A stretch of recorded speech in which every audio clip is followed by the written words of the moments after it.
Share people's incredible stories in the hopes of encouraging you to keep going no matter how hard it is and to show you how loved you are by your Heavenly Father. You are about to hear Ashley's story. Ashley was crushed when her boyfriend was killed in a car accident, and to dull the pain, she turned to drugs. Instead of bringing healing, that choice caused more destruction, which led her to becoming homeless, going to jail, losing her children, and feeling unworthy of love. Watch to see how God healed Ashley's brokenness and used it for His glory. Tell me a little bit about yourself. So I'm Ashley Canfield. I am the mother of 4 beautiful children. Malik's my oldest. He's 19. And then I have Ella Grace, who will be 11 in July. Eva Marie, who is 7. And I have a 4-year-old named Olivia. And she is my joy. I'm originally from Murfreesboro, Tennessee. And that's where I lived the majority of my life since I was 5. Tell me a little bit about your life. So I've been a hairstylist for 19 years. I got my license 2 weeks before my son was born. Kind of rushed it because of my partying lifestyle. I had kind of put it on the back burner, and then I found out I was pregnant, and I was like, shoot, I've got to finish hair school. So I rushed and finished hair school in 2 weeks before I gave birth. You said you had a partying lifestyle. What led up to that? I think since I was a little girl, I had a rebellious spirit. I have great parents, and they did their best at raising us. And we were in church every time the doors were open. So I knew a little bit about Jesus, but I didn't really know the full extent of personal relationship with Jesus until about 5 years ago. Until I found Real Revolution Church, to be honest. I had a boyfriend. He was my first love when I was 16. When I was 17, he was killed in a car accident, and that crushed me. In my family, we are taught to push our feelings down and put a smile on your face, pretend like everything's okay. And I wasn't okay with that. I could not put a smile on my face and walk around like everything was okay, because it wasn't. My heart was broke, and I remember I ran away from home after, so that I could go to the funeral and the visitation. And then from then on, I wanted to cover up those feelings. So I started using. It started with pot and drinking. And then my senior year, I met a boy who went to college at MTSU, basketball player. And he introduced me to cocaine. And so I tried it. It was no big deal, we were just having fun. And that's where it started. And it just progressed. Over the years, I was able to cover it up until I was probably 26. And then it started showing, or at least in my mind, I was able to cover it. I'm sure some knew, but in my mind, I was able to control. So what did the using drugs to cover the pain, that I think is the number one reason people turn to that, is some trauma in their life happened and they don't know how to work through those emotions and how to deal with that pain, especially if they don't have that personal relationship with Jesus. But those drugs cause they cause more trauma, right? Like you're using them to deal with trauma, and they cause more trauma. Is that the case with you? Absolutely. That was definitely the case. The enemy lies to us and tells us that that's going to cover up the pain and it's going to make things better. And that's not the case. It actually leads to more destruction, and you hurt the ones that you love. Not to mention how much money that it costs. I've thought often, how much money I would have had. And how did I even accrue that much money to be able to do what I did, you know?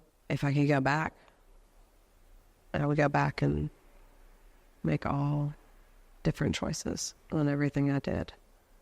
And I would have been, I mean, since I was a little girl, I dreamed of being a mom and a wife, and I didn't even get to fulfill those dreams, you know. I had children, but my son, I wasn't fully there for mentally. And at the age of 10, him and Ella Grace were taken from me, and I was locked up. I did about 13 years consecutive, at least 4 months out of each of those years, locked up. Wow. And so I missed out on a lot. Yeah. My little girl, I haven't seen her since she was 18 months old. And I still hold hope, and my faith is strong that we'll be reunited one day. And then my 7-year-old, Ava Marie, she was taken from me at the hospital for drugs in my system and hers. And I fought for her, but the foster parents won out because I only had 4 months stability at the time. So I pray that them two have a fulfilling life, but that one day that we could be reunited as a family. Absolutely. So my 19-year-old, Malik, I got custody of him back when he was 15. So that was a joyful, redeeming time for me, but it was also trying. And because he had started to live the lifestyle that I had lived. Kind of raised him that way, you know? Right. I listened to all the worldly rap music and that fast lifestyle and, you know, the drugs. And even though in my mind, in my drug addict mind, I was covering all those things up, that wasn't the case. You know, he knew and he saw more than I wish he had. So he put me through the ringer, 15, 16, and 17. And he turned it around, though, and he's doing good. Good. And I believe that the more he sees me persevering through and being successful and constantly telling him that Jesus is the way, the truth, and the life, that he's going to turn it around completely as well, eventually. Absolutely. So, was there a moment that you hit bottom or that you said, I can't do this anymore? I mean, I know people in addiction all want to be out of addiction, but what? Not all, but we should. I think deep down inside, they know that this isn't the best for them, but making that choice is really hard. And sometimes it takes hitting rock bottom. Was there a rock bottom, or was there something that happened that allowed you to get out of that lifestyle? There were multiple rock bottoms. Okay. Being homeless and strung out, and I used to have pictures. I kept my kids' clothes, you know, like I'd carry them with me in my car, and I'd sit in there, you know, and just cry for days upon days, and then I'd be tired and I'd go get high again. But I went through 7 rehabs and 3 detox programs, all secular.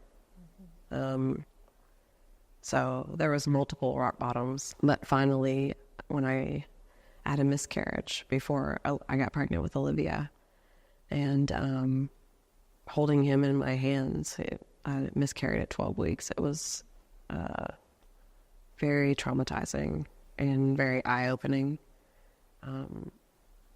And I wanted to change my ways at that point. So I dug out that Jesus Calling devotional and my Bible, and I sat in my room and I cried and beat myself up and read every single day in that Jesus Calling book and just cried out, please help me.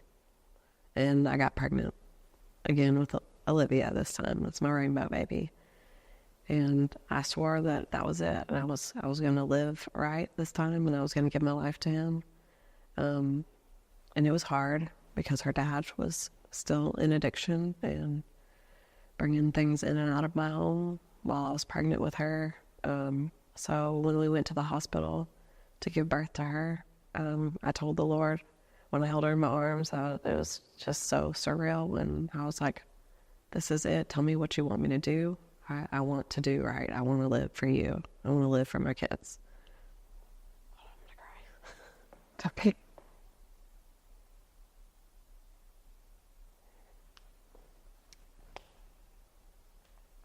So I could audibly hear him tell me, call your parents. So I did. I called my parents and I said, will you come pick up me and Olivia from the hospital? And they did. And so we left with 2 suitcases and a car seat, and we didn't look back. And it was wonderful. A little part of me still missed her dad, and I prayed for him every day that he would find a way out and that he would find Jesus, you know? But I kept on pushing through and just savoring every moment with her and trying to work on my relationship with my son. So I did my recovery, my first year of recovery at my parents' house. You know, that was 2019, so COVID had happened that year. So it was a blessing for me because I got to stay home and get paid, you know, to love on my baby and to grow my relationship with Christ. I found Elevation Church online, and I just jumped in and became part of the e-groups there, and started tithing there, and that's when I started to pray for a church like Elevation Church, because I knew that that was a key to building my foundation with the Lord and keeping that foundation. And so a year went by and I got my license back. I hadn't had my license since 2006. That's awesome. January 2020, I got my license back. I got a job at Great Clips. I had my dad driving me back and forth to work in a minivan, packing my lunch every day, and because I didn't have a license and I was trying to follow the law, and I was going to live an upstanding life. And so these are all God things, because someone came in one day and said, we were just randomly talking while I'm cutting his hair, and he was like, yeah, I saw this for rent sign in front of this adorable house. You should check it out. I know the lady and she's a really good woman. So I did. He gave me the phone number, and I called, and she was a godsend. She's still my landlord to this day, but she had the cutest little 1-bedroom, 1-bath apartment for $450 a month. I wasn't making much at Great Clips, so So that was perfect. So it was perfect. It was a God thing for sure. And so we moved here, and I tried 12 churches before going to the church that little tiny voice called Jesus was telling me to go to. I'd pass by it every day, taking my son to school at Heritage. So finally I went to Real Revolution Church, and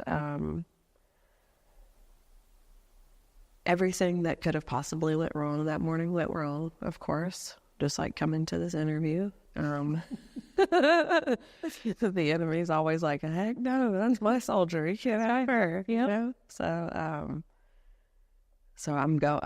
we're late to church already, and we had to park in the far back because all the spots were taken up front. And I tried to wear heels and look cute for church that day. And I'm carrying this big old baby and 2 bags, and I'm sweating, and I'm like, you know what? I almost fell, like my foot went sideways and I almost fell. I was like, you know what? Let's just go. I go to turn around, and there's a beautiful angel behind me, and she's like, took the bags off of me, and she said, come on, we can go to this side door right here. She just took me under her wing and took me in, showed us how to get signed in and asked me if I knew anyone there. And I didn't know I did at the moment, that I knew people there, but of course I did. But I said no, and she said, well, sit with me. Well, I walked in the doors and Elevation Worship music was playing, and I was like, it's God again. Yes.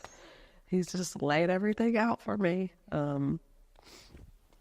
So that started, the wheels started spinning, then my life just started going up and up and up and up and up. And so I had been at Great Clips for almost 2 years, and I knew the Lord was pushing me to move on to bigger and better things. And I was fearful, so he did it for me.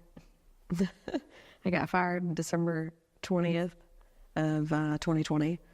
And when I was scared to death. It's 5 days before Christmas. I'm a single mom of 2 kids, and what am I going to do? So I no longer get into my car in the parking lot, and I'm crying. I'm on the phone with my mom, telling her what's happened, and I get a beep on my phone, and it's Dionne Watson from Gloria Revolution, and she says, hey, Ashley, you remember when we talked about you going to a full-service salon? And she was like, well, I just got off the phone with the owner of one, and she's looking for a stylist. Wow. So Sheer Faith Salon Spa is a Christian salon. Again, I've just soared and been so prosperous. It's awesome. It's amazing what the Lord can do for you when you turn your life around, when you fully surrender to him. It's mind-blowing. Yes. Because the things that I wanted, he exceeded those expectations, in every part of my life. So it's amazing. It is. It's amazing looking back 10 years ago to today. You probably never thought this would be your life. Never. I never thought it, and I wanted to give up, and I'm so glad I didn't. Yeah. I'm so glad that he stepped in and gave me the strength that I needed to get to where I am today. It's amazing. Yes, it is amazing. I love it. I cry every day. Every day. I mean, it can be something small, and I'm sure there's people that are like, this girl is cuckoo. Like, she is always crying, and she's always grateful for the little things. And but it's because I never thought I would be here, The enemy told me I didn't deserve my children, and I wasn't worthy of anything. So you believed those lies for a long time. I believed them for too long. He's a liar. How long now have you been clean and doing well and growing that relationship with the Lord? 5 years. Wow. Congratulations. That's amazing. Thank you. It's amazing. It is amazing. Wow. Because that girl 5 years ago would have been like, she's so proud. She's so proud of me. Yeah. Because we never would have thought. Yeah. But God. Yep. Yes. But God. So there's a lot of people who might be watching this interview that feel like they could never be where you are today. They think it's impossible to have their license and have or cost funds and fees are paid off. Yes, like just living a life that you're proud of, right? Mm-hmm. So what could you say to them that would give them some encouragement or hope or some advice? What would you say to yourself 5 years ago or whoever's watching that feels like you did? So I was in 20 years of addiction. Wow. And I told myself the same things, but it's not true. I know that Jesus is the only way to make it through, because I tried all the others. I went to the rehabs, 7 different ones, 3 different detoxes, in and out of jail, workhouses. But I went to a reentry program. I highly recommend True Purpose, Doors of Hope, the type of program that's going to help you to sustain a sober life. because the rehabs, the 30 days, it's not going to work. I know you want to rush through, because I'm the same way.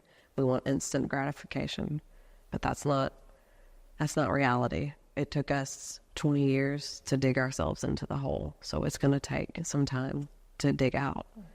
But God works miracles. Yes. I'm living proof of that. I meet people all the time that I share my testimony with that say they would have never guessed that I was a drug addict, in recovery. So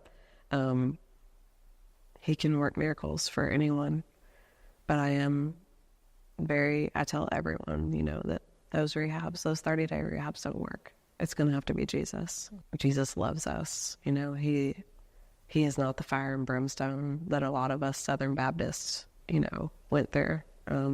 He is a loving God that gives us grace and mercy and redemption, and he's just waiting for us to make that choice.